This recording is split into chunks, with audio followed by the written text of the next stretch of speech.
இன்னைக்குரிய devotion தாவீது தேவ சித்தத்தின்படி செய்தான். அப்போஸ்தலர் 13:36. தாவீது தன்னுடைய வாழ்க்கையில தேவ சித்தம் செய்ய தவறவே இல்லை. அவரு செய்த ஊழியங்கள் எல்லாமே தேவ சித்தத்தின்படிதான் அமைந்திருந்துச்சு. ஈசாயின் வீட்டுல யார அபிஷேகிக்கலாம் அப்படின்னு சாமுவேல் தேடி வரப்ப ஈசாய் தன்னுடைய எல்லா பிள்ளைகளையும் கடந்து போக பண்றாரு. தகப்பனுக்கோ அவன் பிள்ளைகளுக்கோ தாவீது அப்படின்னு ஒரு மகன் கடைசியா இருக்கிறான் அப்படிங்கிற எண்ணம் கூட அவங்களுக்கு இல்ல. சாமுவேல் உன் பிள்ளைகள் இவ்வளவுதானா அப்படின்னு கேட்ட பிறகுதான் 8வது மகனாகிய தாவீதுன்னு ஒருத்தவன் இருக்கிறான்ங்கிறதே அவங்களுக்கு ஞாபகம் வருது. சாமுவேலின் வேண்டுகோளுக்கு இணங்க அவனை காட்டுல இருந்து வீட்டுக்கு அழைத்து வராங்க. தன்னை அற்பமா எண்ணின தன் அப்பாவும் சகோதரர்களுக்கு முன்பாக கர்த்தர் தன்னை அபிஷேகம் பண்ணினதை எண்ணி எண்ணி தாவீது துதிக்கிறாரு.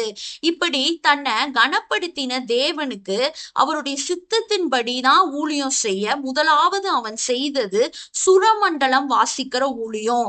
சுரமண்டலம் தாவீது வாசிக்கிறப்ப அசுத்த ஆவிகள் அலறி ஓடுச்சுன்னு நம்ம வசனத்துல படிக்கிறோம். காட்டுல தனிமையா இருந்தப்ப தேவனை துதிக்க நல்ல தருணமா அது அவருக்கு அமைஞ்சிச்சு. ஆடுகளை மேய்த்து கொண்டிருந்த தாவீத தேவன் அரசனாக்குறாரு. அதை நினைத்து பூரிக்காத நாளே தாவீதோட வாழ்க்கையில இல்ல. படிப்புல கூட சற்று முன்னேற்றம் காணாத பின்தங்கிய நிலையில பல மாணவர்கள் இருக்காங்க. அதுல ஒரு மாணவனை பத்தி இன்னைக்கு பார்ப்போம். ஒரு மாணவன் அப்படி இருக்கான்.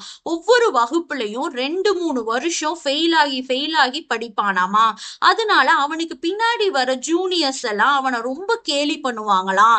5 பாடங்கள்லயும் சம்டைம்ஸ் 0 எடுத்து பயங்கரமான ஒரு சாதனை படைச்சான்னு கிண்டல் பண்ணுவாங்களாம். வாசிக்கவோ எழுதவோ அவனுக்கு எதுவுமே தெரியல. அவனுக்காக கவலைப்பட்டு இருந்த அவனுடைய தாயும் ஒரு நாள் சுகவீனப்பட்டு மரித்து போயிடுறாங்க. இப்படி அற்பமான நிலையில இருந்த அந்த மாணவனுக்கு அவன் வகுப்பு ஆசிரியை இவன் மேல ஒரு கம்பேஷனேட் ஹார்ட் வருது.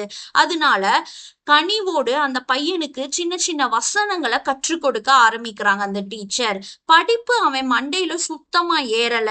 ஆனா வேத வசனங்கள் அவன் உள்ளத்துல புதிய ஒரு ஆரம்பத்தை தருது. நல்ல பதியுது. அது மட்டும் 15 வயதுல எழுத்து கூட வசனங்களை எழுத தெரியாத சிரமப்பட்டு வாசிக்கிற அந்த பையன் கர்த்தருடைய கிருபையிலையும் ஆசிரியையுடைய என்கரேஜ்மெண்ட்லையும் அந்த மாணவன் உயர்ந்த நிலைக்கு தன்னைத்தானே என்கரேஜ் பண்ணி உந்தி தள்ளுறான்.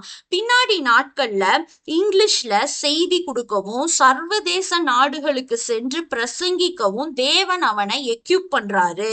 இப்ப கூட நிறைய வாலிப பிள்ளைகள் இதை கேட்டுட்டு இருந்தீங்கன்னா அற்பமானவைகளையும் ஆச்சரியப்படத்தக்க அளவுல வல்லமையாக மாற்ற தேவனால கூடும். உள்ளத்துல அற்பமான உணர்வு இன்ஃபீரியர் காம்ப்ளெக்ஸ் நமக்குள்ள இருந்து சில பேர் வாழ்ந்துட்டு இருக்கீங்களா? கர்த்தரின் பார்வையில நிச்சயமா நீங்க ஒரு நாள் கனம் பெறுவீங்க. அவரை தேடுறப்ப கர்த்தருடைய கரத்துல உங்களை நீங்க அர்ப்பணியுங்க. அவர் உங்களை அவருக்கேற்ற பாத்திரமாக கண்டிப்பா வணைந்து கொள்ளுவாரு. தேவனே, என்னை முற்றிலுமா அர்ப்பணிக்கிறேன். ஆமேன்.